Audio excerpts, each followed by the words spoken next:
All right, so Adrian Kodal here. I'm a YouTuber. I vlog. My YouTube is The Kodal. Um, I haven't done this in a while, especially here in the living room, because the house was busy when my sister's family moved in, when my nephews and my brother-in-law moved in. It was quite busy. The basement was getting done. The shed outside the backyard and everything. It was very busy. But now that everyone has settled down and everyone's back to their work and everything like that, it's more relaxed now. So I'm able to do this vlog here. I haven't vlogged for a while because I thought it lost again this relevance thing. I thought the relevance of it was gone. But then I noticed that on my news feed that you know people do this. People do the living room vlog. So I thought I would do it here. Just trying to get relevance. That's all. That's all. That's all there is to it. I've been doing my vlog in my room where the television was on and everything like that. I tried to change the setting, but it seems like this living room is more feasible. But I don't know. Maybe people will do um, you know television background also. But I thought about this yesterday, and my main motivation was to show my Gap sweater I'm wearing right now. If you've read my blog, I've mentioned that I've been listening to Zach Posen. I've been listening to his interviews, and apparently he runs a Gap, and he runs Gap, Old Navy, and Banana Republic. And there's another one which the mall doesn't have here in Canada, but here in Canada it has Banana Republic, Old Navy, and Gap. And I basically went shopping because I was impressed with the designing, right? I would like to try Banana Republic also, but it's pretty expensive. Banana Republic is expensive. Whereas with Old Navy, you can really get a good deal for a nice item. Same thing with the Gap. So this is the sweater. There's the logo here, the imprint, and then it's $21.99, 24 something dollars with tax.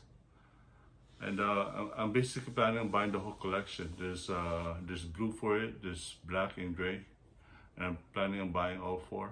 So because it's fall season anyway, I need the sweater. But I just love the designing.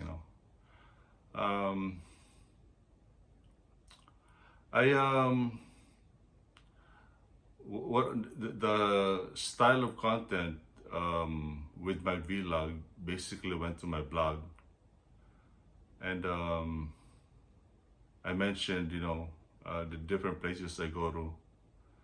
I mentioned that I was in Falls View a couple weeks ago or a month ago, 2 o'clock in the morning. I wanted to go to Falls View, like, because I was taught to keep going back. If there's a nice building, you keep going back to it. So I go where there are available parkings. But it's weird when you get to Falls View because the business in Falls View is the casino. Whereas before, I wanted to go shopping, just wanted to buy a T-shirt or something like that. But you know, but when you get there and when the stores are closed, the only thing that's open is the casino, and I don't want to go to the casino. The casino is destructive, right? If you gamble, gambling is not safe. And in the lower level are the restaurants, and they're also closed midnight or 2 o'clock in the morning. And usually when I'm there, I just go to Tim Hortons, or and then order, food. I think one time there was a cinnamon bun. There was a cinnamon shop there, and I think I had some cinnamon. Um, but I stopped, because at night I really get sleepy at night, And the last time I was there was 2 a.m. and I was like, oh, I'm driving home and I'm like, oh my goodness, good thing I don't live too far. But I understand that the way I was taught was to market is to make the place feasible, because what happens is, I end up doing a selfie there. I end up taking some photography. In fact, I did a reel. I videoed the outdoors of the casino. I did my 360 move again, my 360 degrees. So, no surprises there, right? I think it's just, I think if you keep going back to the same spot, it makes it, I don't want to say sacred, but it makes it important, it becomes an important location, right? So, I said this in my blog that I used to do this with the Marilyn Monroe building in Mississauga. I went like almost 10 times, and I would just walk around the condominiums and everything like that. But it was a fun experience. I liked it, And when I discovered Parklawn, when I discovered Harbourfront, the condominiums by Lake Ontario, I also went there. Like almost every Saturday morning, I would go and I would do my photography, and upload them on my Facebook. And then when I came here to Niagara, I would go to the falls, and almost every morning. And then I would, it didn't matter. It didn't matter if it was freezing outside. Like one time it was like -20. I still went through the long walk. But that's just the way I was taught. I was taught to take photography and then upload them on Facebook. Even the security guard, because the thing with that parking lot is that the bar is open. So I'm like, oh, okay, let me go through then, And the security guard didn't like it. He said that he asked me where I was, and I said I went to Tim Hortons to buy coffee.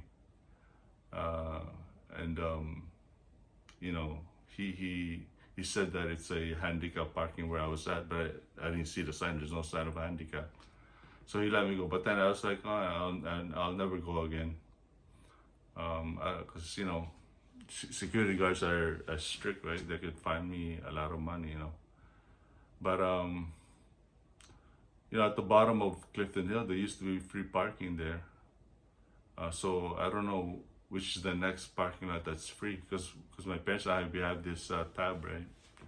Yearly tab for free parking on certain locations in Niagara Falls. But yeah, it's just one of those things where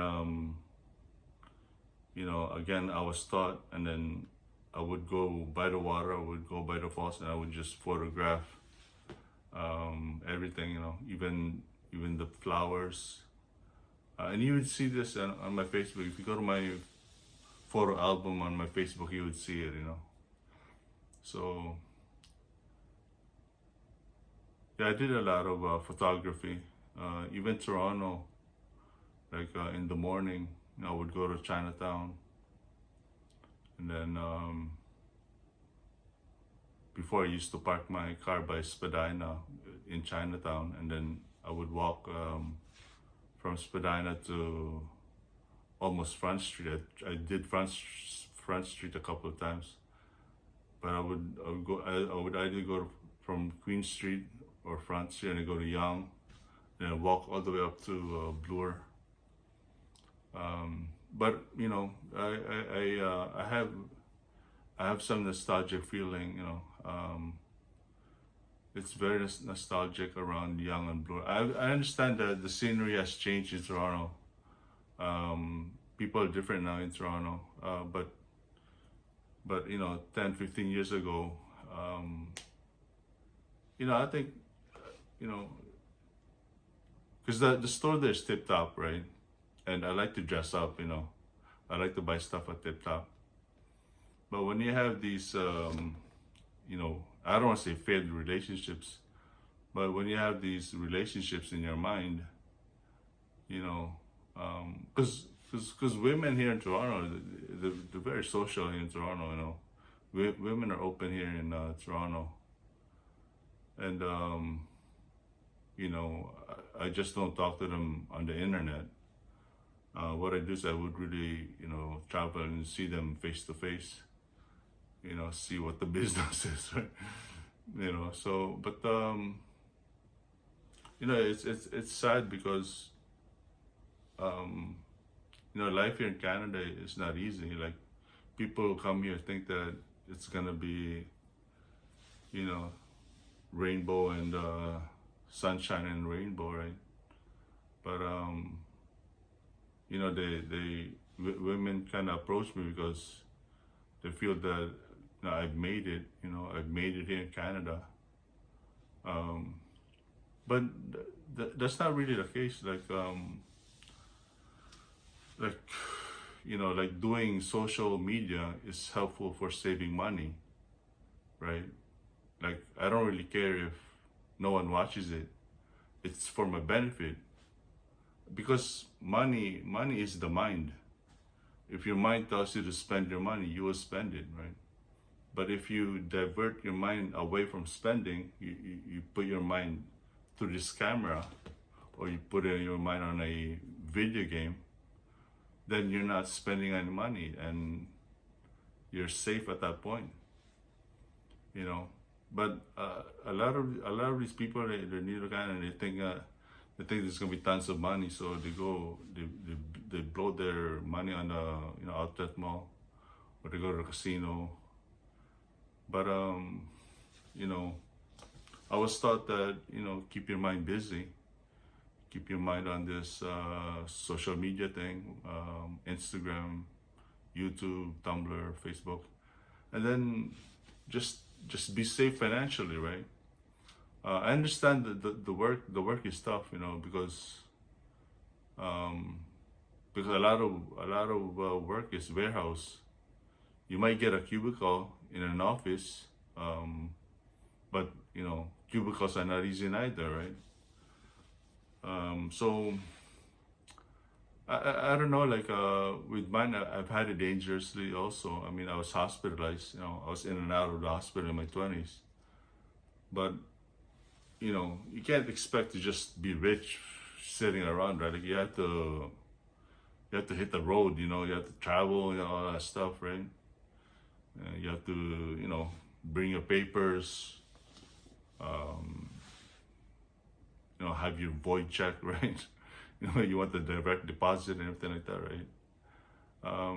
But I don't know, like, the nostalgia is that, like, as a guy, you feel intimate, once you start talking to a girl. There's like a vulnerability there, right?